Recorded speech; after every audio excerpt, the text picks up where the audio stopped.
Alright, everyone. After 2 weeks of suspense, I've returned with part 2 of What If Scarlet Beat Ruby.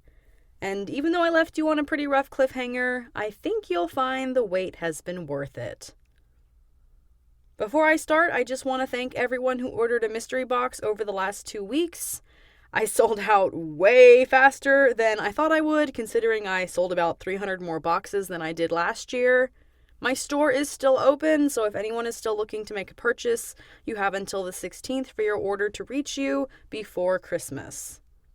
I gotta say, 2 half-hour installments for one episode is getting out of hand, but the general consensus seems to be that you like the longer episodes, so that's good. Anyhow, without further ado, let's go ahead and get into part 2. What happened? Winter asked flatly once they'd reconvened further in the abandoned city. Peril was curled in the corner of the wide, tumble-down hall they were in, itching to hug Clay and wishing powerfully she wouldn't have to burn him to do so. Clay and Tsunami were seated in the center of the space, looking slightly better wrapped in some of the bandages Sunny had brought, though they both looked close to falling asleep sitting up. Tsunami was glaring absently at her talons, and Clay sighed after a moment of silence, mouth opening. "We didn't catch her in time," he said. "By the time Deathbringer found any trace of her, we were already back in the Sky Kingdom. We were trying to decide how to sneak in when we heard screaming in the palace. We flew closer and saw Scarlet, some other Skywings, and Glory," he said. "I don't understand how she died without killing Queen Scarlet," Keebly said when Clay trailed off. Clay glanced at the Sandwing. "My father," Peril thought. "Scarlet's animus," Clay said. "There was a Nightwing with her. By the time we got there, he was already pinning Glory down. I watched her hit him with the venom. It did nothing." Moon and Keebly looked at each other. "The Nightwing," Moon said. "The one who attacked us." "He must have enchanted himself to be immune to Rainwing venom or something," Keebly mused. "Or invulnerable?" Peril wondered queasily. "Would Chameleon do something like that? Would he make Scarlet invincible?" Tsunami growled lowly. "He killed her," she said. "The Animus. He killed Glory right in front of us." Starflight shuddered and Fate Speaker leaned closer to him. "When he did it," Clay said, "Deathbringer lost it," he winced. "We couldn't get him to come back. He flew right for the Skywing. I saw them fighting a little, but Tsunami and I were outnumbered. We only escaped because it was dark. We took the river again like the first time we escaped the Sky Kingdom," he said. "They lost us in the dark eventually." Sunny dragged a claw across the stone. "Last I checked, I could still see Deathbringer on the obsidian mirror," she said. "I haven't tried the Dream Visitor, though." "It sounded like the Skywings had taken him prisoner," Starflight added. "We heard a few of them talking." Clay exhaled, slumping in exhaustion. "It's late," Turtle said suddenly, voice a little strained. "And this is a lot," he said, showcasing his incredible talent for completely understating the level of disaster they were currently experiencing. "You two need sleep," he added. Tsunami muttered rebelliously at that, but for once she seemed like all the fight had been knocked out of her.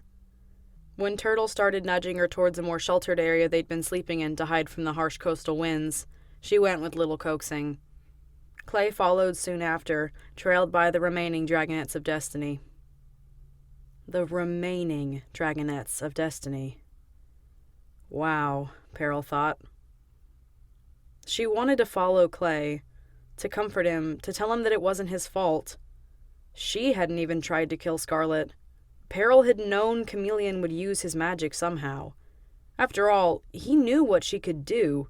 He knew what Rainwings could do. Why wouldn't he protect himself? But she felt oddly like an outsider. Awkward, feeling like in the wake of this, Clay and his friends wouldn't want an intruder around to witness their mourning. Peril flicked her wings in agitation. Clay wouldn't want someone like her around right now. She might as well get some rest and try again in the morning. The others had begun to wander off too. It was growing late, the sun long gone, and the brisk breeze leaving everyone chilly and windswept. Cliff had trailed after Moon when she beckoned, leaving Peril sitting alone in the empty, crumbling stone hall. Peril swept around suddenly, tail flinging out carelessly. Forget sleep. She needed a distraction. She was going for a flight. Okay, Keebley said the next morning, landing with a thump next to them. Winter landed a moment later, more gracefully, a pair of huge birds clutched in his teeth. I've been thinking about Scarlet, he said. The Jade Winglet and Cliff were gathered on a small rise to the south of the old Nightwing City. Nobody had seen the Dragonets of Destiny yet today, but that hadn't stopped the rest of them from hunting for breakfast. It's a horrible, horrible plan, Winter announced after he dropped the birds. He spat out a feather, looking disgusted. Excuse you, Keebley said. I'm excellent at horrible plans, thank you very much. Focus, Turtle intoned, looking tired still. Keebley squinted at him, communicating something with his eyes that Peril couldn't follow. She'd only drifted down to sleep when the first hints of light turned the black sky to maroon. Her wings buzzed with a pleasant sort of stretched exercise. Well, the plan is simple, Keebley said. We're going to use Scarlet's own trick against her. Moon's expression knitted in confusion. What? She asked. Keebley grinned, looking, to Peril's eyes, slightly maniacal. Well, Scarlet's cheating, he shrugged. She's got an animus changing the rules, right? Glory couldn't attack her, and I bet Peril can't either, he said. Peril huffed smoke. So if we want to take down Scarlet, we need to fight fire with fire, Keebley nodded. How much sleep did you get last night? Moon broke in, tone skeptical. None? Why? Keebley turned to squint at her. Winter sighed dramatically. It's a terrible plan, he repeated. Excuse me, Peril interjected. What is the plan? Keebley grinned toothily, flinging a wing around Turtle, who looked shocked. Well, Scarlet isn't the only one with animus friends. After much coaxing, arguing, and dithering from Turtle, who apparently didn't like to use his powers, Keebley convinced them of his plan. Turtle would copy Chameleon's style of enchantment, giving them each disguises to make them look like normal Skywings. This would allow them to sneak into the Sky Kingdom and steal Chameleon's pouch of talismans. Peril had agreed. This would allow them to sneak into the Sky Kingdom and steal Chameleon's pouch of talismans. Peril had described it to them, and they all agreed. It seemed like he needed his jewelry to work his magic. All they had to do was steal it. Moon surprisingly had shed more light on Chameleon's magic, claiming it was a prophetic vision, which was apparently a thing now, and that Chameleon was using some kind of magic scroll to cast his spells. Keebley and Turtle had seemed skeptical, but Moon had insisted that she'd seen the scroll very clearly in her vision, though she'd been light with the details. So they'd come to a few conclusions. Scarlet didn't have a real animus, just a dragon with a powerful talisman he was using like animus power. Using a small spell from Turtle, so it wouldn't endanger his soul, they would sneak into the Sky Kingdom, benefiting from Peril and Cliff's knowledge of the palace, and steal or destroy the scroll. Then Peril could finally kill Queen Scarlet without worrying about any animus traps. Yeah, and remind me why I can't just sneak attack Scarlet and kill her? Peril asked. Keebley squinted at her. Because if she thought to defend against Glory's invisibility and venom, she definitely's prepared for you, he said. They already tried to mess with your head with a spell. They're not going to make the mistake of assuming you'll forgive that. Well, that's true, Peril confirmed. She sighed. This would be a lot easier if I could just kill her. The idea that anyone was immune to her fire scales was not a comforting one for Peril. It made her scales crawl just thinking about it. Scarlet would destroy her in a fight if she had magic protection. Peril wasn't actually a good fighter. She always burned her enemies before they actually got to fight them. This is the dumbest idea I've ever heard, Winter grouched again. They'll know we aren't Skywings. I don't know, Keebley snarked. With that attitude, I think you'll fit right in. Winter snarled at him, spines flaring. And, he continued. "If we just rush in and kill the Skywing Queen, who's going to be queen then? She doesn't have any more heirs." "Me!" Cliff shouted, bouncing into the air with vehemence. "You can't be queen, buddy," Turtle told him. "Why?" Cliff demanded. While Turtle attempted to explain the rules of succession to a tiny dragonette, Peril turned back to the planners. "So you want us, disguised as Skywings, with an addition to the spell to make us likable and believable, yes," Keebly cut in. "Yeah, whatever. To sneak into the Skywing Palace, steal my dad's most treasured possession that he never leaves alone, and then kill Queen Scarlet?" "Exactly," Keebly smiled, seeming pleased with Pearl's summation of his plan. Turtle sighed, shuffling his talons. "I can already tell that this is the kind of plan we're going to have to redo in the middle." "Okay," Turtle said later that day, holding out his talons. "Here you go." Peril had watched while he cast the spells. Moon and Winter had bullied Keebly into getting some sleep, Cliff bounding away with them cheerfully to undo their progress as they made it.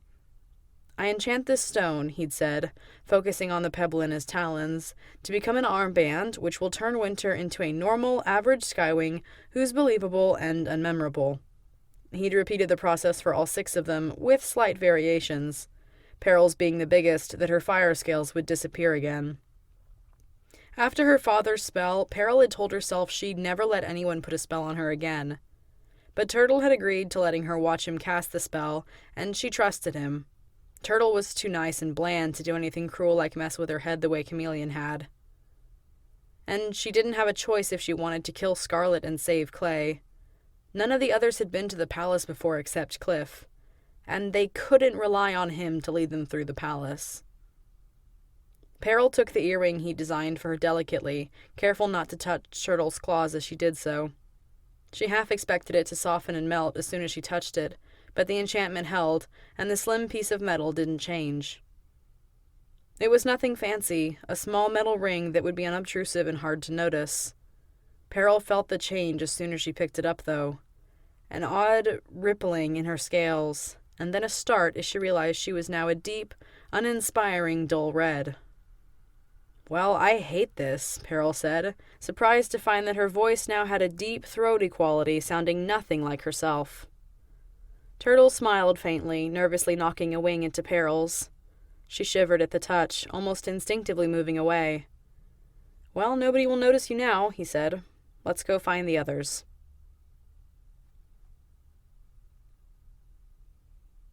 They left that night. The Dragonettes of Destiny hadn't emerged yet.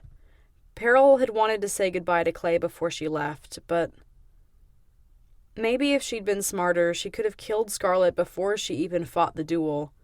She should have ignored Ruby and just killed Scarlet on her own. Maybe then Glory would still be alive, and Clay would still have his school and all the things he'd worked so hard to build.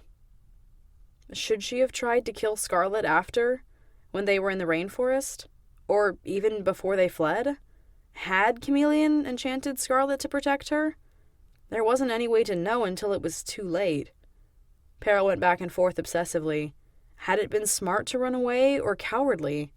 Was Clay wishing right now that Peril had at least tried something before she ran? Maybe even if she couldn't kill Scarlet, she could have still escaped if she'd acted quickly and decisively. By now, Scarlet and Chameleon would have had time to come up with better defenses. No, Peril wouldn't go bother Clay. She wouldn't intrude on them until she could tell Clay that she'd killed Scarlet and made it right. They left as a group of 6 Skywings. Turtle had even made Cliff a little amulet to change his colors, voice, and size just a bit. They were a little fuzzy on who exactly would rule with Scarlet dead, but they all agreed. Cliff was the heir they had. He needed to be there. Also, he'd threatened to follow them anyways, and nobody had wanted to be in a situation where he did that and accidentally got hurt or lost. "Remember," Keebly said as they took off, "we need to steal that scroll. That's what the vision said, right, Moon?" He checked. Moon nodded, glancing to the side. "Yes," she said. We definitely have to get the scroll away from Chameleon." "Right," Keebly nodded. "So we need to steal the scroll before we worry about killing Scarlet." Everyone looked at Peril then, and she rolled her eyes. I know, she said. Wait until we make sure there's no magic before I set her on fire. 3 moons. Let's just get this over with, Winter grumbled.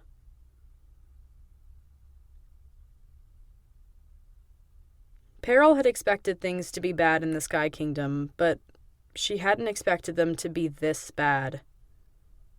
It seemed Scarlet hadn't wasted any time solidifying her power, but it hadn't been easy by the look of things. Maybe that was why she hadn't seriously gone looking for the Dragonets of Destiny yet, or attacked any of her neighbors. She was too busy dealing with problems at home. The first thing Peril had noticed when she flew in was that Scarlet had her arena again. While Ruby had ended gladiatorial fighting and repurposed the arena, she hadn't completely removed it. Peril supposed she'd had other things to focus on too. But Scarlet had obviously disagreed with that choice, because when they flew in, Peril could see the old prison spires had new occupants. And they were all Skywings. The usual buzz of activity around the palace seemed somewhat muted, Peril supposed. Like everyone was scared to be out where the Queen might notice them. Those must be the Skywings who didn't agree with Scarlet's return, a brassy Skywing Peril thought was Winter said. Moon, a pale red Skywing, had been careful to request her disguise leave her mind-reading powers intact. But now she looked like she was regretting that choice.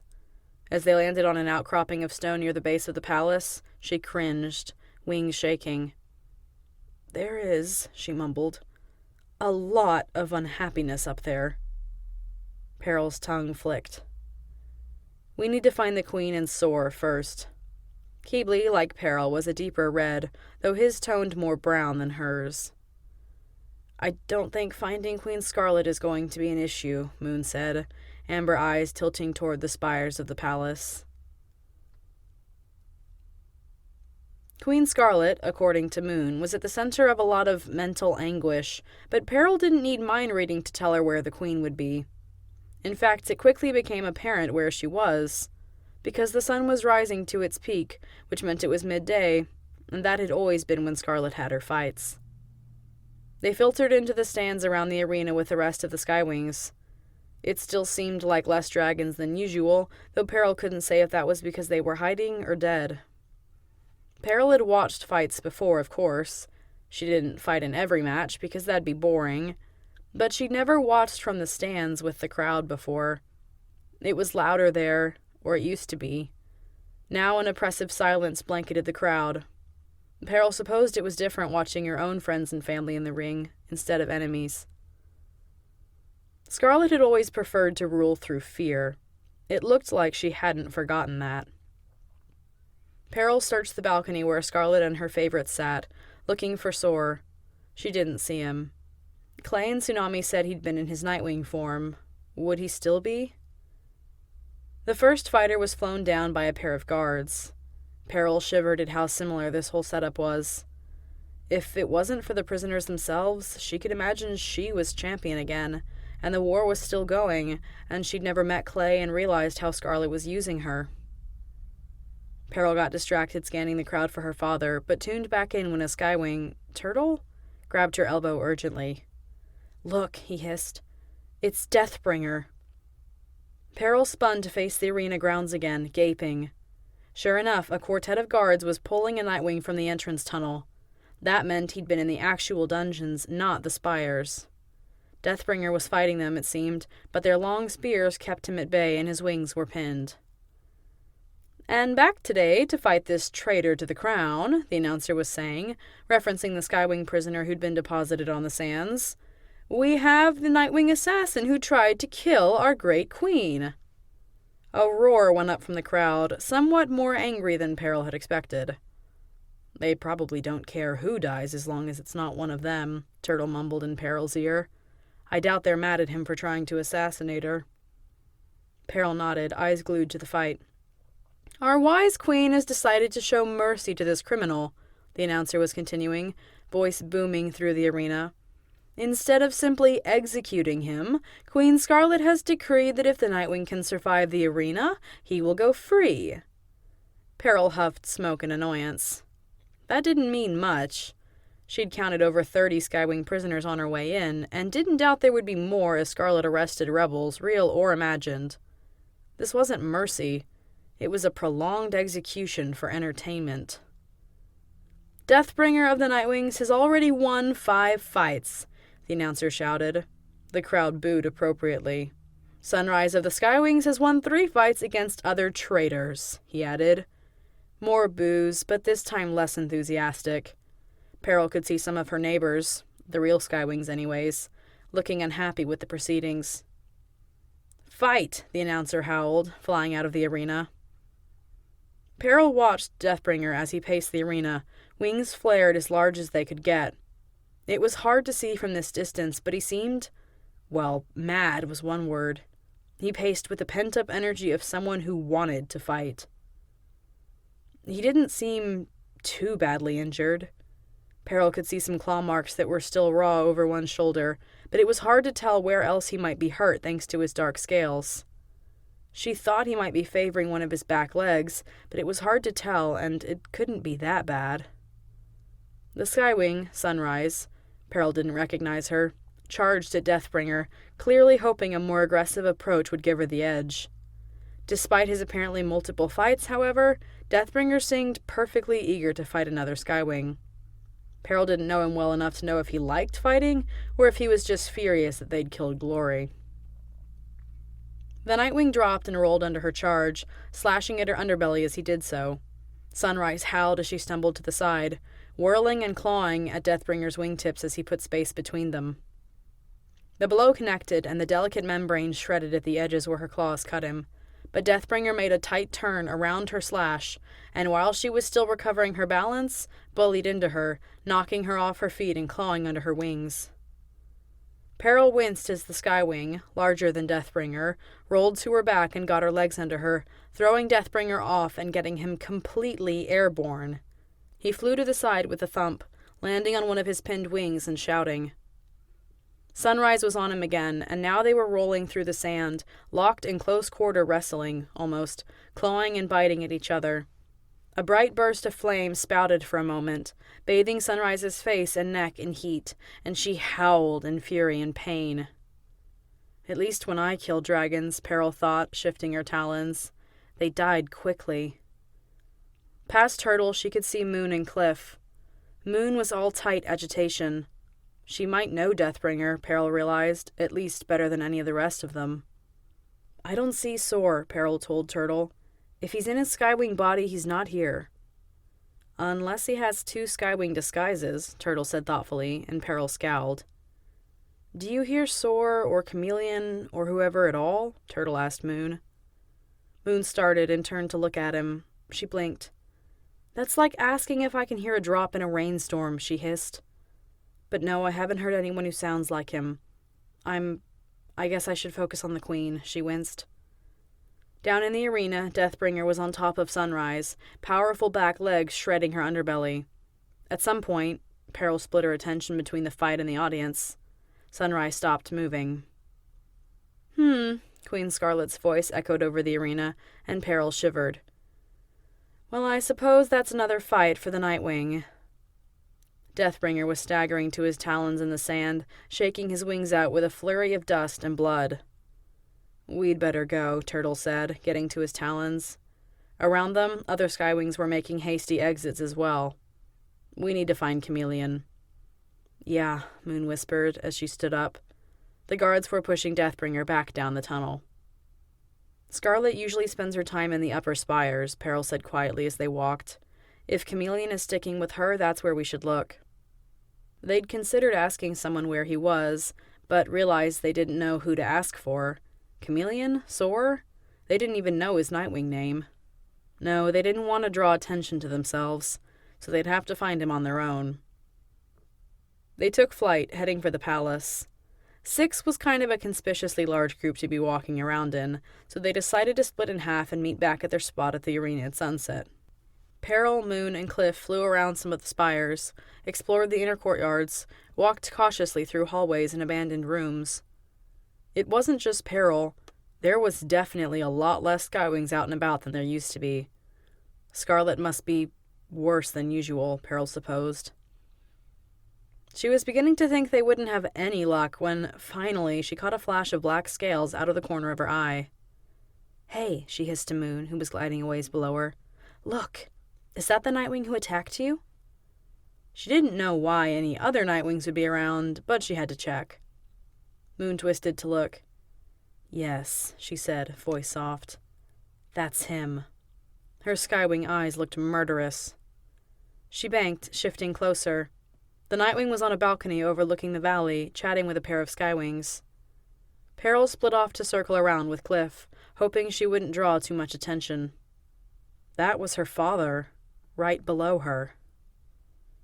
Peril watched as Moon glided below the level of the balcony, presumably staying within range of Chameleon's mind while leaving his sight.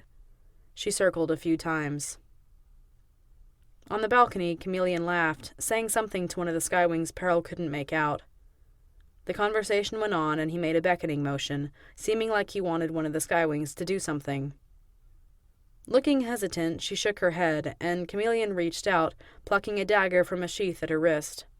Peril faltered in the air in shock when her father plunged the blade towards his own chest, but stopped when the metal bounced off his scales. The noises of shock the two Skywings made were easy to hear.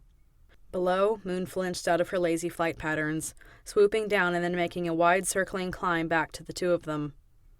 "He's got the scroll," she said, voice tight. "He thought about it just now, in the pouch across his chest." Peril winced. "That's not a good spot," she said. "I was hoping he'd leave it in his chambers or something." "Yeah," Moon said. "Especially considering his Nightwing body is invulnerable." There's gonna be a part 3. When I was on about page 7 of this script for the first video, and I was only on the section with the rainforest, I was like, these used to be a lot easier to write.